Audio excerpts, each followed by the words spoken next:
So, asa man siya nga side, asa man siya nga kampo mo pasilong sa 2028. Doon na may tulo ka kampo mga higala. Kining kampo ni BBM, kining kampo ni Duterte o katong mga yelo.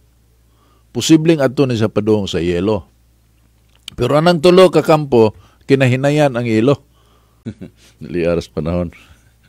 Anyway, anam kita katiguang ani.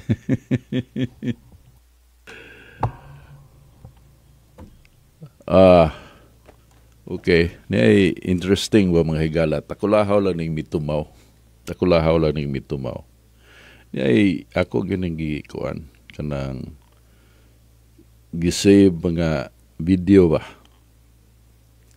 Paminawan ninyo ha. Okay, isigot ka puntag politika. Paminawan ninyo mga higala.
Dako siyang pagsalig pero naubos iyang ubos na sa iyang pananaw o nadaot ning iyang gipasabot.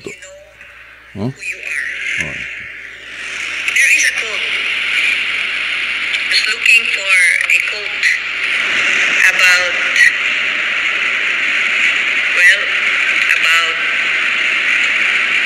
a quote that would best fit you. And this is the quote. Nothing destroys one's respect in the hearts of others than greed. Sana, good image of to others than greed or something like that. Sa ato pa, wa kayo na ko makuha mga higala ang exact words, pero ang meaning siya nga way labaw pa nga makadaot ba sa imong nindot nga reputasyon sa mata sa mga tao kundili ang kahakog. So, migawas ni during the campaign mga higala kaning video nga akong i-replay karon. Migawas ni sa campaign panahon sa kampanya mga higala. Unya gani ang comments sa Facebook man eh. Unsa man ka ma'am nang hinamin ka? Are you talking to yourself? Ana ba? Kay mura man og siya mismo mi atake siyang kuglingon. Unya dili si Pambari 4 because a lot of people gawas sa mga nahibaw sa inside story. Majority of the population nagtuo nga ang girumbo atong maong pamahayag ni Gwen si Pambari 4. So taas iyang pananaw sa una, ubos na karon sa iyang pananaw, nadaot ang iyang imahe tungod sa kahakog. Mangutana, nganong mahakog man si Pam? Unsa may kahakog ni Pam? Unsa man say ebidensya nga taas iyang pagtanaw ni Pam. So, nahibong, ako personally, nahibong ko, unsa man ning issue ha? And this was the campaign with her against Pambari 4 for governorship. Siya para re-election, si Pam challenger. Unya, ang iyang mensahe nga taas akong pananaw nimo, kay bawo kag kinsa ka, kinsay akong gipasabot ani, nasayod kag kinsay akong gipasabot ani. Nasayod ka. nga para din imong mensahe. Na taas akong pananaw nimo karon ubos na. O kanang bayo nga pananaw sa katawhan maguba na tungod sa kakog. Tungod sa kakog nga greed. Kaya ba mo kinsa day rumbo atong mensahe Si Martin Romualdez di ay. Dili di si Pam Baricotro. It doesn't make sense man si Pam imong ibutang. But a lot of people, mga higala, gawas lang sa pipila nga nahibaw sa inside story. Nagtuog yun nga ang rumbo atong atake ni Gwen si Pam. Mo na nga gikulata siya nga, usam ka nang hinamin ka? Nakikistorya kasi mong kuglingon nga, ikaw may hakog, dili man si Pam. Something like that ang reaction sa mga netizens ini mo video. Karon lang bag-o mga higala, which how many days after the election nga nahibawan na to nga ang tirada din na ang iya ding girumbo ani ang iyang ipasabot nga nasayod ko you know who you are kinsay rumbo ani akong istorya ikaw bawo ka nga ikaw para nimo ni si Martin Romualdez day mga higala. Unya, karong sukad migawas ni, murag ipasangil na nga ang kapildihan, gumikan ni Martin Romualdez. Daghan na siya og kanang kapasanginlan ba sa makaluluoy gyud nga resulta sa eleksyon. It was so humiliating mga higala. Kung kinsa lagi ang ipataas ipaubos, ang magpataas ipaubos, o kinsa tong mapayubsanon ipataas, Matthew, Brother So, kada kita na mo, iya na rin pinumdom na ko. Kuan, kanang, so na, cautioned na ang iyang humiliation because of two perceived enemies nga mo iyang pasahan sa debacle mga higala that caused the debacle nga iyang nahiaguman. Ang makina nga mo iyang giputestaan karon nga ang makina nakikonsabo ni Pam Baricotro nga ang ngan nga Baricotro mo'y malista dito sa makina instead of Garcia. So makina o kinsa na mga tao behind the machine nga nakikonsabo ni Baricotro nga ang buto ni Gwen adto mo paingon ni Baricotro man ang gilubong siya. Mao na nga mugasto siya og 12.3 million mo ilang pasabot sa iyang kampo nga dili sakto tong pamahayag sa Comelec nga 100 million or more ang iyang gastuon sa pagprotesta. Pero it looks like ang analysis or ang estimate sa Comelec mismo mo'y accurate. Kanang 12.3 million dili na accurate. O gipasabot man na sa Comelec itong interview ni Ruina bitaw na gi-breakdown niya ba nganong moabot man ana mao ni ana. So mas reliable tong Comelec kay mismo sa ilang kampo ni Gwen nga 12 million na sray gastuon kapin. Pero as I said in one of my commentaries mga higala, she's not serious in this protest nga mudaog siya at the end. In the end, it's wa siya magtuo nga makadaog siya ng protesta. Face-saving measure ni siya kay humiliating man yun. Makauuwaw ba? Labi na sa national scene nga ilado ang Cebu, vote-rich province, unya yung Manilio nga one of the richest province, unya kuan kanang we can make or break a national politician. We are a swing vote ba? Province, something like that. So, piting wawag ni, no? Labi na kay wag sila magtuong mapildi. Why usa sa ilang kampo nga nagtuong mapildi si Gwen? So karon na ilaing pasanginlan niya kini si Martin Romualdez. Di gapon nimo, it doesn't hold water at all. You know why? Because maybe sa liluan. Pwede ning kay tagaliluan ng asawa ni Martin Romualdez di ay. Ang gwapam na. Yeda. Mo'y pasingin lang niya napildi sa saliluan. Posible. Sa liluan lang. Di lang ta magpalabi nga na pildi sa kinini ang bunga, karkar. So may clout, may kuan dito. Gulyas. Okay, let's make this clear. Hantod karon nga hinungaw na ni sa eleksyon. Padayon gyapon ang percentage sa misaway ni Gwen kaysa ni Daig. Padayon gyapon. So sa kagatos na usa siguro ka Gwen. Surete nagnay usa nga Daig niya. The rest negative gyud. Batok kaniya. Humana ang eleksyon na.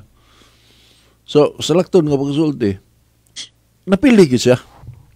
Now, moving forward mga higala.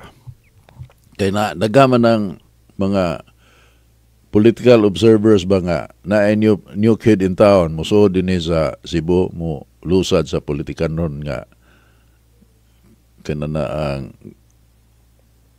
kalihukan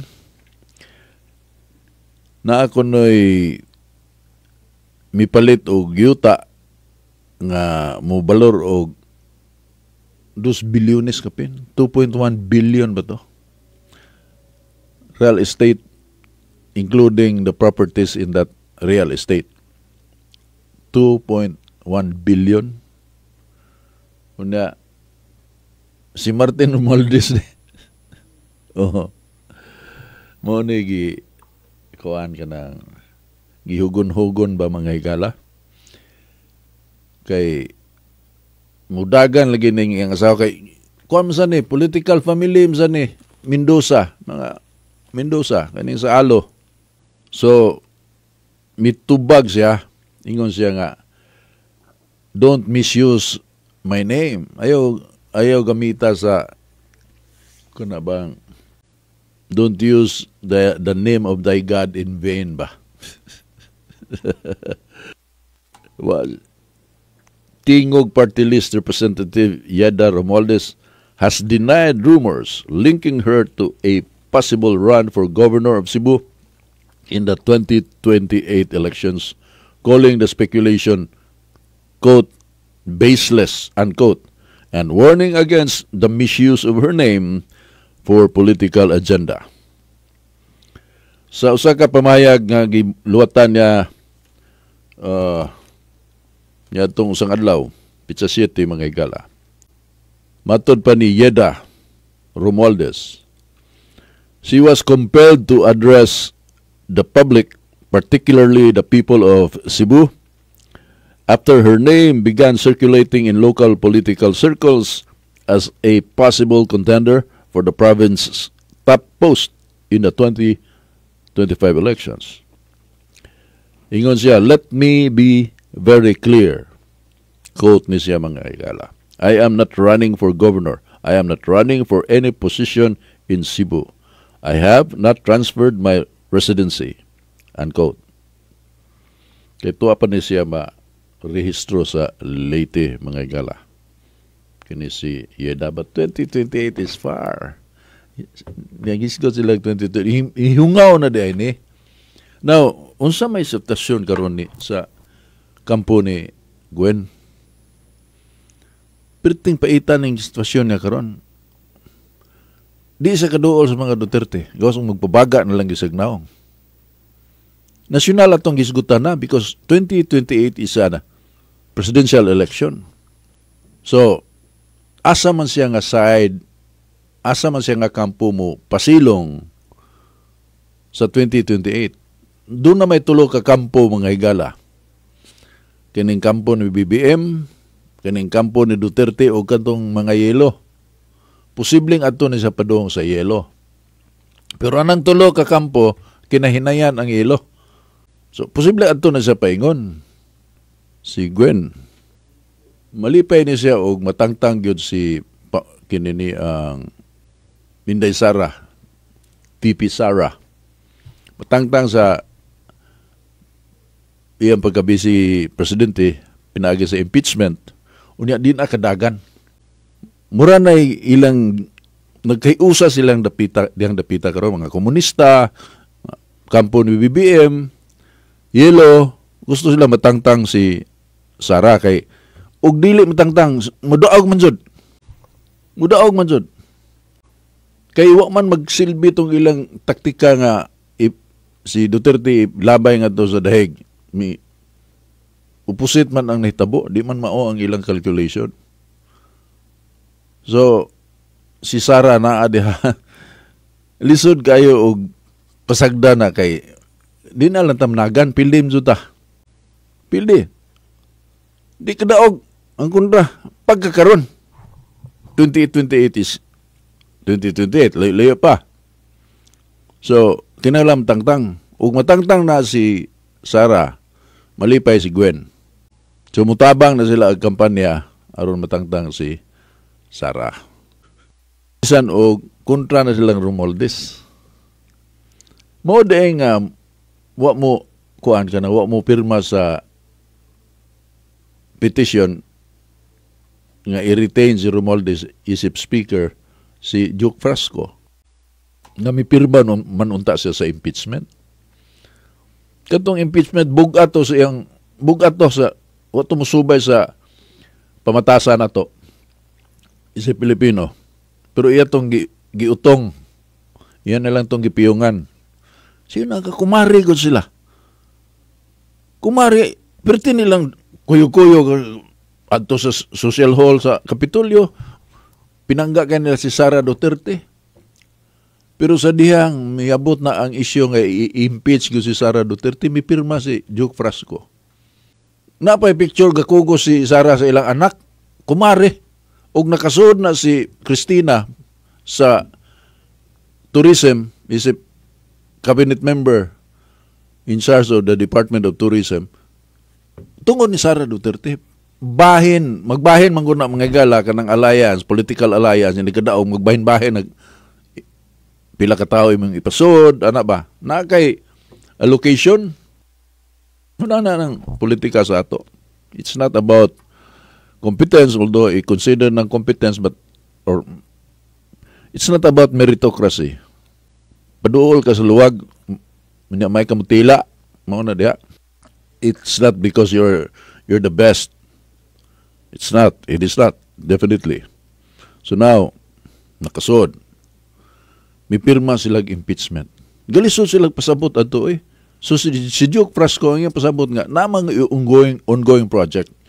Gakinahanglan kog funds niya na, scholarship, sa putong tukod dito, infra. Ug di siya mo pirma sa impeachment. Putol. Di siya hatagan. We're talking millions. Nagsingabot ang kampanya. Mudagan siya pagka-congressman. Nagsingabot. Unya, you're talking of 175 million.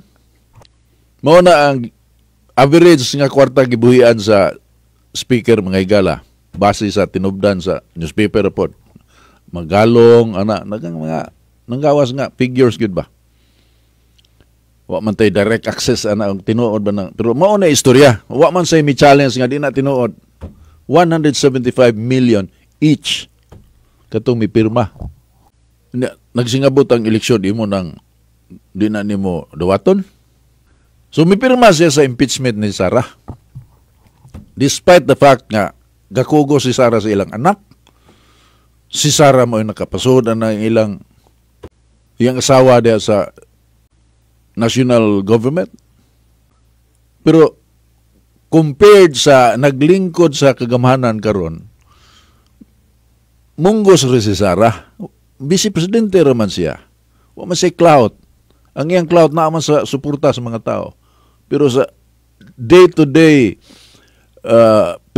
activity yan sa politika in the government, why gahom si Sara din napita.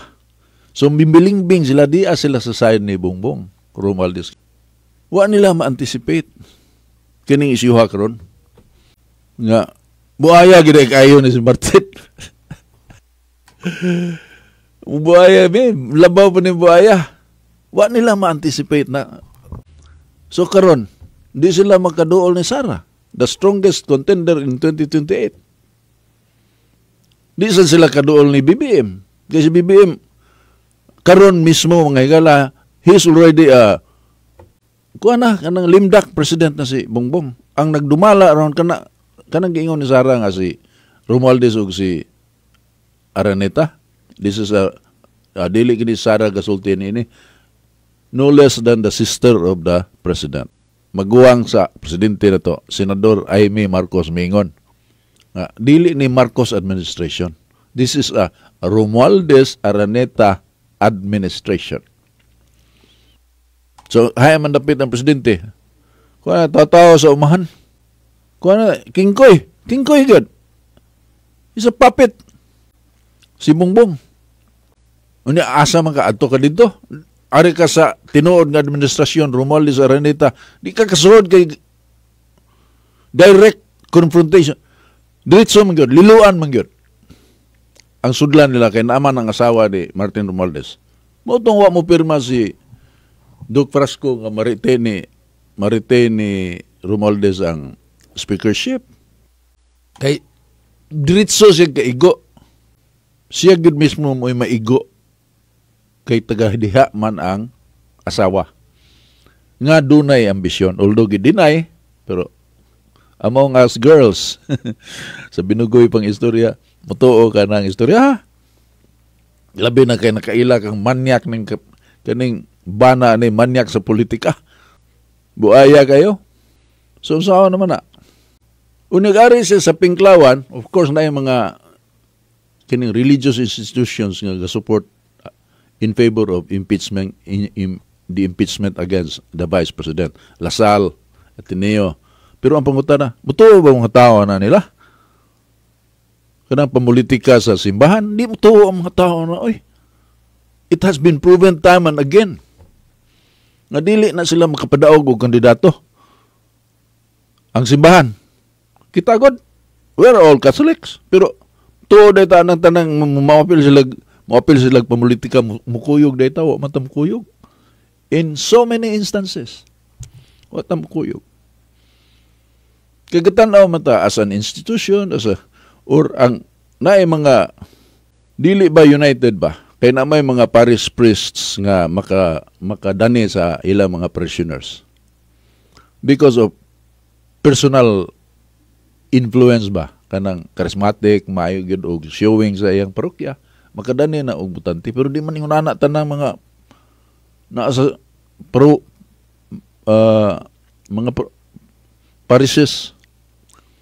Di man tanang pari nga naasahan di nga mukuyog ang mga tao. Gawas og Iglesia ni Cristo kay united man sila o unsay butaran nila silang tanan magkuyog. Way musimang. Tuloy ko di. So na appeal sa nangusog nga ma-impeach si Sara, Lasal, mentioned Lasal o Ateneo. Hinumdum atong Bikoy. Kinsa may kapaluya to? These are the people behind. Itong propaganda ni Bikoy, kuyog ni Trillanes, nga ang number 1 drug lord sa Pilipinas si Duterte. Unya ang bagman si Bungo. Unsa may nitabo ato istorya? Sila i-set up atong press con nga dito gyud sa Integrated Bar of the Philippines Office, naagid ang logo dito. Pag kuha na ka ng bulilyaso na, nang hunaw dayon, gauna-unag panghunaw ang IBP, umilabot na, oy, ano ba? Because it was so embarrassing. But they allowed it to happen. Sa dihang gibash na sila. Kaya ang reaction sa netizens, dili mo ilang gi-anticipate. Nasuko ang netizens. Ug nabunggo gyud si Bikoy. Kisay kipuluyo to. Prominent kayo ang Ateneo ug Lasal ato eh. Of course ang entire simbahan ng hunaw, milabot na pero naay mga tao di nga naibawat ang miapil. Miapil sa racket ba. So, it's always a contest of credibility. Labi na sa national mga higala. Impression is everything. So, asa man ari ka sa yelo? So, I'm talking about the Garcia Camp. Ari ka sa yelo? Ari ka sa yelo? Way kwarta. Gawas ug ma-develop yun nila ng anti-China sentiment o niya maka-access sila og funds gikan sa Amerika. Pero ang presidente sa Amerika ron kay si Donald Trump man. Donald Trump is against war. Di ganahan si Trump o gira. Asa man mo pa doon. Kwarta man yung duwa na to diri. Of course, aray sa kampo ni BBM, daghang kwarta. Kana si Romualdez, bubuhi kinagkwarta kay ambisyon na. Di na sa naganamo kanaog sa gahom, mga igala kay ug kanaog na kanon na stigre. Mi sakay na at this point, mga igala, they already rode the tiger's tail. And the moment they will disembark, the tiger will eat them up. Kanon sila sa tigre nga ilang gisakyan. So, kung mahimo di gina sila kanaog, igukdon gina. Unya daghang ebidensya nga magukod sila. Kana lang gipanghinganlan sa Supreme Court ha. Kana mga kantidad nga gihisgutan diha. Pag-ibig funds, so many money from GOCC gikuha sa gobyerno. Gold, baligya. Haim na padong ang halin. Kanang istorya nga gibayaran nila $100 million ang ICC. Aron mo release o arrest warrant kontra ni Duterte. $100 million? Di man ang kwarta hagikan. So kanang tanan mismo kanang kinsay miabang anang aeroplano gisakyan ni Duterte padung sa dahig. Kinsang aeroplano kinsay gabayad. Wa pa man mahumang investigasyon sa Senado. Ang Senado manggon mga igala bisag kana it is in aid of legislation. Pero dili naman in aid of legislation ang pamaagi. Wa naman sila respeto gyud. At least si Amy Marcos being the head of the committee, may respeto ni anang kanunan niyang balibilikon nga what we're doing is in aid of legislation. So wa naman mamita mo kay tawag nila sa mga resources aron makahimo sila nindot nga balaodnon nga di na mahitabo tong nahitabo ni Duterte. Di naman mununga ug mutunga mo invoke man dayon og executive privilege. So way nahimo gihunong pero wala magpasabot nga hunong na ng investigasyon na under kuan pa na kanang gi-adjourn lang na suspended ecstasy mga igala. Interesting ni. So mugasto gina sa 2028 mugasto na si Romualdez. Unya kay bawo gina mugasto. Kay bawo gyud. Kasabot kayo siya sa kanabang kahakog sa tao. It takes one to know one. So kay bawo siya mubasa anang dapita. Katong iyang trial god nga pangtawag ang mga kongresista dito sa Leyte. Tag 20,000 ang gihatag matud sa akong tinubdan ngadto. Kanang 20,000 sinsure na sa uban ba? What is 20,000 for these people? Pero nangadto og gidawat pud ang 20. Kay ngon naraay kuha na to ni and true enough. Pirma sila sa impeachment.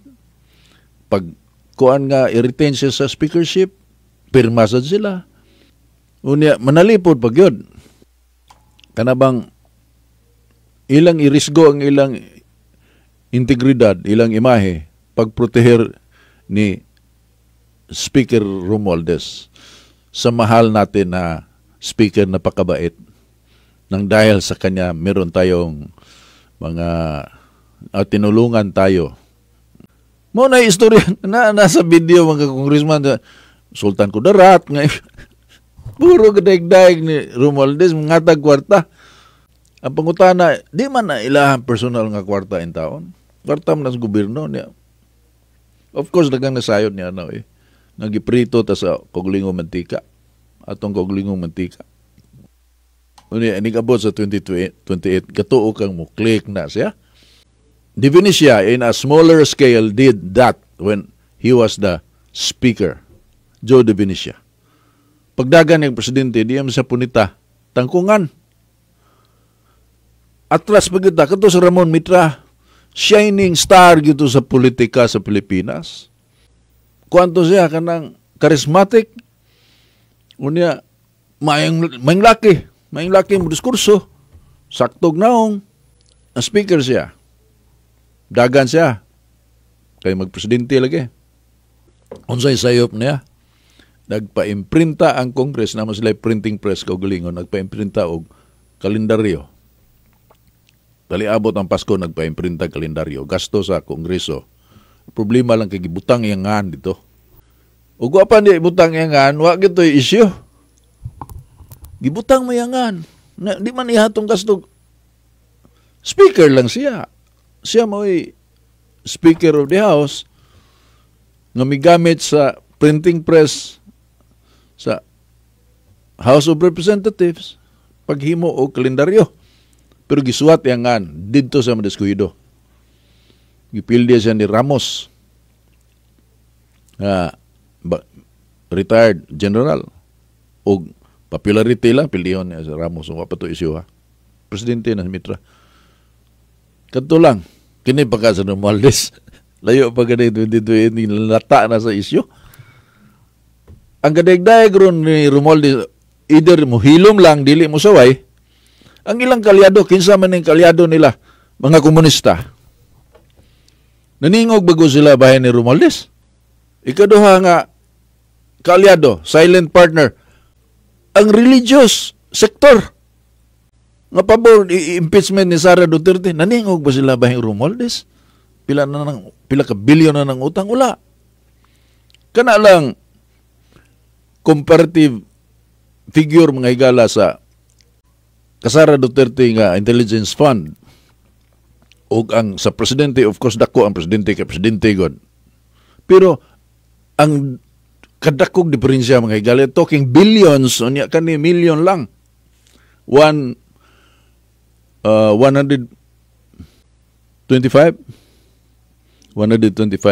million. Sometimes di ay 6 kapin billion. Intelligence fund. Nabagoy issue batok sa presidente. Nganong kani may gilatan. Uni ang COA, Commission on Audit, wa mo deklarar nga nakasa ang Vice President. Samtang magisgot kag DPWH, red flag. Unsa pa mga ahensya nga dunay red flag ang COA apan sa deliberation sa budget for 2025 approve without thinking. The same Congress nga magpa-impeach sa presidente, Vice Presidente. Do you think the people are that stupid? Ugwa pa na siya ma-highlighted karon, it will be highlighted inig abot sa kampanya sa 2028. Mugawas man na. Mabitaw ng mga kandidato sa Amerika, talking US, kanang ilang vetting process is grabe good, mga higala. Ug doon na kay skeleton in your closet, you better tell us that you have some skeletons hidden. Isulti na daan kay magawas mong yun na. Mugawas na mga higala, kato si Choy Turalba, aning Choy Town, ingon to siya nga, dagamang mupadagan ato og posisyon sa gobyerno, konsehal ba sa syudad, ana. Naman to'y influence si Choy, nasa'y mo support atong mudagan to. Ug nasa'y sigig dasig lagi dagan lagi Choy, gibdaog lagi ka, ana. Usay tubag ni Choy, inyo kong padaganon, kamo na amoy skeleton in your closet, ako, doon ako'y Memorial Park. Bugo niya to. Ang iya ko nung kanang inyo, nara sa closet ang skeleton ninyo. Oh. Ako ang inyo kong padaganon, dili skeleton ng manggawas, Memorial Park. Di ko dagan. Manggawas na mga higala, ma-highlighted ang negative nimo. Himo ang gani kag istorya di tinuod. Kana pa kang tinuod. So, 2028, ladies and gentlemen, is going to be very interesting. At the same time, it might just be bloody. Paingon natos 2028, do you think martial law is not a possibility? If you ask me, it is a possibility. Kanang martial law. Posible nang mahitabo between now and 2028. Kay kaning mga tawahanan nasawam na ni sa lapok din ani kuan na ba kanang delikado na gyud ang ilang kahimtang. All out na ba? Nanay ka na. Nahinay ka na. Pila ka billion ang trillion, you're talking trillions. They cannot account for those trillions. Dili na ma-accounted. Kanang trillions. Unya, wa pa na siya mo, kuanron, wa pa na mo ipikto ang, di man na sili nga muhang dayon, mga tiguang pa pastoryahon, di man na sili nga muhang dayon. Dili na sili. Sa ato pa, wa pa batyagin na to ang hang. Inigbatyag sa hang. Anha na tawag ka. Kinsa may pasinginlan. Muna kuyaw. That's the danger. That's the danger, mga higala. Kanang mga, na yung mga supposed to be cooler heads, mo kuan ka na bang, mo kampanya o mga himuglakang ba nga dili mo resulta o violente nga outcome. Pero di naman, may appeal man. Kanang Ateneo, Lasal, they're into it already. All out, o magkayawa-yawa yun sus ko yawa. Kinsa pa man, at least panahon ni Irap, katos Cardinal Vidal, usa to sa instrument nga nung wa mablade itong katong People Power 2. Personal knowledge na ko na. Kay kanto si Cardinal Vidal, spiritual advisor man to ni Irap. Si Irap nangita lang yun, kanang pasanginlan niya ba nga, wa mo bahag ang ikog ba? Kay aktor ko siya, asa hadlokon kung yung People Power, anak bitaw. Pero, ang tinood, hadlok siya. Kunis-kunison niya sa mga tao. Sama sa netabo ni Gaddafi, netabo Saddam Hussein, netabo ni Marcos. Bright ko na si Irap, marunong ko na si Irap, kanabang smart, street smart. Nangita sa exit, and Cardinal Sin provided that exit, being his spiritual advisor. Cardinal Vidal. Kiniron, kinsa man. May appeal naman, may pusta naman ang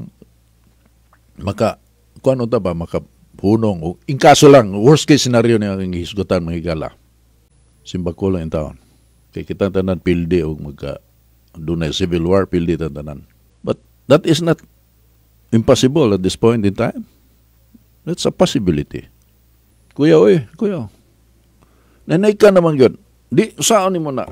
Supreme Court ng utana, hayam ning kotaharon. Kanang bulawan na kuha naman na gidinay man na sa una. For the longest time, gidinay nila nga namligya silang bulawan. Karon giangko na. Sa Central Bank mismo. Nga, gibiligya na mo kay timing kayo, mahal na ang bulawan. Sa world market, mahal ang bulawan. So, nindot kayo pahimuslan ang panahon, unload ta sa atong bulawan. Pila to? 15% of our stock. Gi-unload. Kay sakto ng presyo, mahal na kayo. Ang problema kay wa man mohunong, hisaka pa man gyud. Nagitandi nimo tong pagbaligya nila o kanang presyo karon bartilyo tong panahon nga gibligya nila. Dako kay tag-alkansi kung buton unaon. Nya wa pa gani ma-explica og hayam napdong ang halin ana. Kuya oy, dili ka makaingon nga okay ra kay ning kahimtanga ron. Ang nag-sustain sa Philippine economy is the OFWs, Overseas Filipino Workers, remittances, o kanini ang call centers. Private sector driven economy. Unya gawna-una ra ba sila nga sa kaag buhis ang mga negosyante. Rikto ay ipsaka buhis. Wa gyud kana bang kining administrasyon na mga higala lost in space. That's the accurate description. Lost in space. Kining administrasyon na. Na sila'y panghambog nga, may appreciate ko na itong ekonomiya, pero di ay daghang utang. Imong side by side sa utang, tukbon ang ginansya sa utang. Nakaginansya, ligya kag ginamos. Sa katarong ginamos, ginansya kag let us say 5,000. Sa katarong ginamos, may abot 5,000 mong ginansya. Takbo ang ginansya, sa kataro 5,000 man. Pero samtang namaligya ka, yung utang mo sa ka o 15. Sa asam to padong imong ginansa napakijis sa lin sa imong bayranan. Mao na kahimtang sa Pilipinas mga higala. Wag yun. Na may administrasyon nga okay, dagang mga tao ana, dagang mga tao pero na matumbok ni ba? Kaning tawhana. Kasaligan ana ba? Ulitan sa panahon ni Digong, Pernia, economic advisor. Cabinet god Pernia. Gitahod sa ubang mga leaders sa financial institutions, doon na siya imahe dito. Credible siya. Panahon ni Marcos Senior, kanto si Cesar Virata, gituyo gitog tangkil ni Marcos because of his reputation, well respected sa global community, global financial community, Cesar Virata. Kining administrasyon na kinsa man, tanawa lang ng policy sa Department of Agriculture kanang Laurel kanang mamaligya og 20 pesos ang kilo. Naminaw ko, he's an idiot. He's an idiot, I tell you. Usaon niya pag sustain ng tag 20 pesos ang kilo sa bugas ng baligya. Doon na say political kunuhay know-how. Amateur kayo. Very amateur when it comes to politics. O nganong mituo sa si Bongbong na mga problema. Pero ni Byron sad iyang gi-claim nga og di pa si Gwen di kuno mabaligyag tag 20, iyang gi-claim ang credit nga maligya ang administrasyon BBM administration og tag 20 ang kilos bugas tungod ni Gwen. Kita ko sa video ana. Perting amateur gyud. Unya magwanta na nimo. Magsigig tapal sa alkansi. Alkansi man gyud. Unya daga pang masuko nimo while it is ongoing ang tinuon nga traders masuko kay imong kompetensyaan ang ilang gikugihan og maayo they're spending capitals ng loan og bangko baka aron di capital sa negosyo. Unya imong kompetensyaan di man mo kompetensya ang gobyerno sa negosyo sa private sector. That's a wrong policy anytime. The government should always support private initiatives. Gukdon ka lang kung mo commit ka og illegal hoarding karon ana artificial kanang artificial shortage sa na or kuan ka kanang monopoliya na you engage in monopoly magkukod ka sa gobyerno niya na pero og kuan lang og sa mga bugoy clear batting lang ang imo ba suportaan ka sa gobyerno. The best policy is for the government to support the private sector initiative. Kaya ka na mang private sector mo generate man na og employment imong lisod-lisuro ng mga negosyante. Kanang mga sosyalista, mga socialist, mga higala, mga left, far left, katuog na sila nga sakto yung argumento, but it is not realistic. So, why pa'y mi-adapt ang ilang concept nga ginansya, kuya ay yun ang ekonomiya sa nasod nga mo-adapt ang socialist agenda ba? Kay luoy lagi mga tao. It's anchored on the belief nga tao guna imong lisod-lusuron. Una ikaw negosyante, mudako ba guna imong negosyo o wa pa ang mga tao na nga nagtrabaho under nimo? Na mo nay argumento. Kung tana, o wa pa ko mububo og puhunan, so may trabaho na mo tuana. Nya pila ka tao ang makuhaag buhis sa gobyerno tungod sa akong kapital. Ako mirisgo ko ha, kwarta na ko na sa bangko ako nang withdraw akong kapital. O di mo click akong negosyo, lugi ako'y alkansi, dili na sila mga empleyado. That is just the fact ng higala. Fact of life.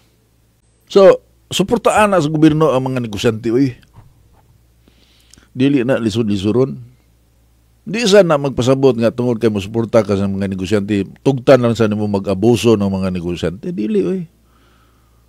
There is a standard, established standard nga imong buhaton, which is fair to all. Di man na bago, naman na. Tumanon lang nimo, you're good. Pero mulabaw lagi ang hakog. Masyadong malaki ang bukol. Unya, makikonsabo na ka sa gobyerno o kuha na ka na bang illicit relationship between the regulator and the regulated sector. Wala na. Crony capitalism na mga higala. And ngila gina always. So anyway, aligri ni mga higala, aligri gini. Kita nga gatanaw lang sa politika, aligrihan ta, pero sila nga engage sa politika magantos. Ang stress level ani mga higala sakag ta mas ginawa. Sina nga sa liluan, gamay na ginang liluan ang di ka katuo kay kanang 5th district ng higala for many years gidwala gina dominate gina sa mga Durano. Ang mga Duranoan aman nagagsayop ba? Pagdagan ni Duterte, wa sila mo support. Nakadaog nga Duterte. So, kalisod sila og develop og relationship pa doon sa mga Duterte. Karon murag kauli na, but the Dutertes are not in power. Way access sa funds. Yung mga kandidato sa kanang kampo ni Duterte, puro way kwarta. Si Bongo, si Bato, kay dagko man na sa survey, rating man na survey, na ay mga donations to sila na dawat. Ang kantong uban, nga wapod di kita ini survey, ngamuti gyud. Ngamuti. O may kwarta. Pambari 4, na ay kwarta? O gikan sa supposed to be partido. Ug doon naman ugaling pirti munggos. Di kini kasugako di ibayad og mga watchers. Kay kanang watchers mga higala nakasuway ko tulo ka distrito akong gida. Tagsa ka watcher kada presinto. Tulo ka karton akong kwartang gida puloy. Tagsa kalibo ha. Pero gisud og sobre. Baga na kay gisud og sobre. Pero tulo ka karton. Sa tulo ka distrito nga tagsa ka libo ang matag presinto. Apil na ang kaon na kay dugay na mo man ang pamahapon ni uto panihapon man na. So usa ka libo. Dili ginaingog makasapi ang imong gisuhulan na naigo-igo ra gyud tawo na niya nga di siya mukuot siya kog lingong pitaka aron mukaon. Palit og tubig, palit og snacks. 1,000. Tulo ka karton. Unsa ning klasiya sa pero dili man to kuan, di man to excessive. Ang uban tagurha ka watchers gani tagupat katong amo tag sa kalibo. Giinitan pagod. Giinitan pagod. Gusto sila mo gamit sila mo manage sa kwarta. Kinsang silahan Garcia. To Nilson. Suko to nako. Gaaway me to. O ka na bang amigo me. Taka lang ka. So I found out nga ang interest day katong kwarta nga sa kalibo. Sila mo mugunit adto. Di man sa musugod sa relito. Saro ka na sa initan bagyo na. Sweldo man na sa atong mga tao. Anyway, wala tayo panahon mga higala. Anay mga palit rin ko ng computer nga touchscreen. Anan naman lang taan ng touchscreen. Gitu, di ba? Mag-scroll pataning gamit pataning mouse. Manatamaan na okay. Manaasa na matapado ka kuha na lang, local. Dini sa Cebu City ug province, nindot ning set up karon. Pambari 4 sa province niya ni Store Archibald sa Cebu City. Unya naa si Tami Usminya. Bright ng ginis Tami. Siya may gapili ni Nestor nga padagano niya pagamayon. Na siya ko na sa Nestor. Ingon siya nga, padaganon manggulig. So, ano di man? Ano ba? Layo pa ang eleksyon, ana. Layo pa kayo ang eleksyon. Pero karon nakadaog mantigo gini. Mantigo. Unya honest.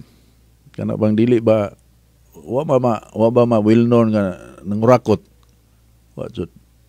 Way mansa sa pangurakot. Silang duha, Pambari 4 og si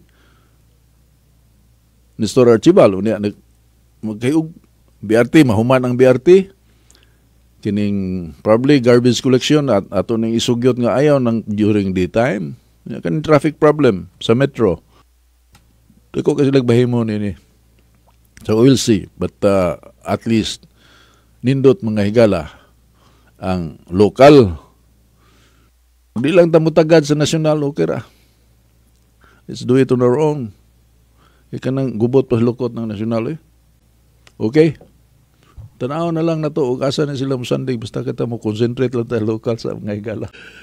Okay, ubad sa akong partner sa Master Control Engineer on Duty, Auriculo Monte Aragon Jr.